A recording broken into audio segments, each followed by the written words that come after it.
Hi everybody, welcome to 5 Minute Ministries. Today we're talking about the commandment, do not commit adultery. Now, for most people understand the definition of adultery, including Webster's Dictionary and Google, that adultery is sex with someone else's spouse.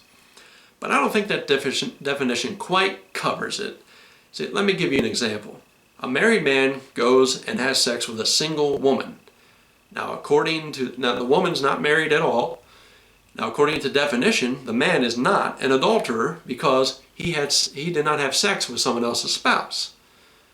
So, if that definition doesn't quite cover what is needed as far as adultery goes, the definition of adultery should be sex with someone who is not your spouse. So, if you're having sex with someone you're not married to, you're committing adultery.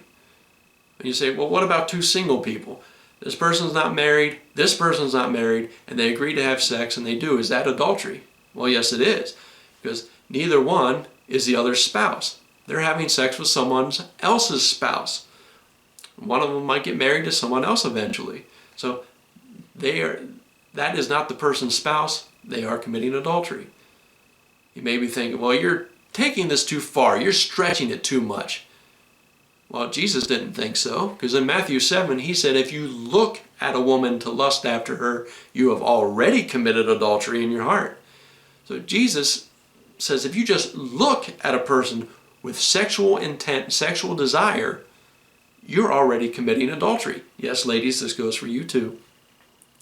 So Jesus is trying to tell us that sexual desire and adultery go beyond the physical. It's also mental, emotional, and spiritual. It's not just physical.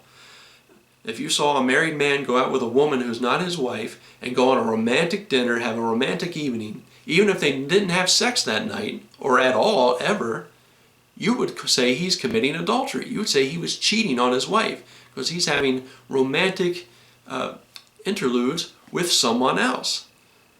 So it goes beyond the physical. And we often forget that until we're faced with it.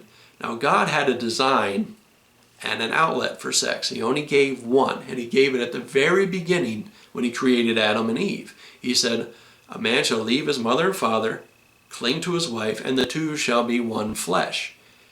God's design for sex is a husband and his wife, a wife and his husband, and that is it.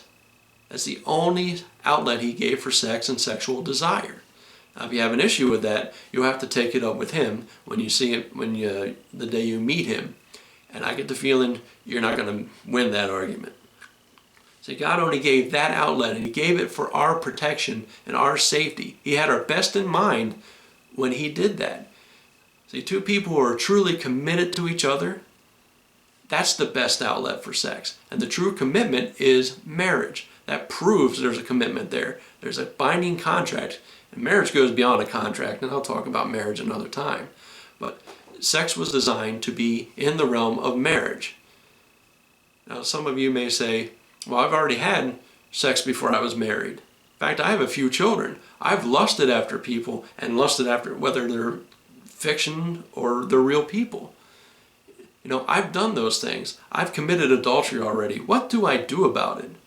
Well, the first thing you need to do is repent. Say, God, I don't want to do this anymore. I want to turn from this. Help me to have a healthy sexual desire with the person I'm marrying, or with the person to whom I'm married. And let me save it for the time when I am married. And then what does Jesus say to the adulterous woman who was found in adultery? Go and sin no more. Repent from it and don't do it anymore. I know that's easier said than done. We are, after all, designed to have sex, but God said, I have a time and a place for it. I was like, well, sex is natural. We should just be having sex anyway. Sex is all natural. Well, someone put it this way. It's natural for a dog to pee, but we don't allow him to pee wherever he wants. We show and teach him that there is a time and a place for it. And I know maybe the comparison isn't so great, but God had that design for sex. He said, I have designed a time and a place for it. The time is the wedding night. The place is the marriage bed. It's not wherever you want, however you want, with whomever you want. It's between a husband and his wife, a wife and his husband. That was God's design.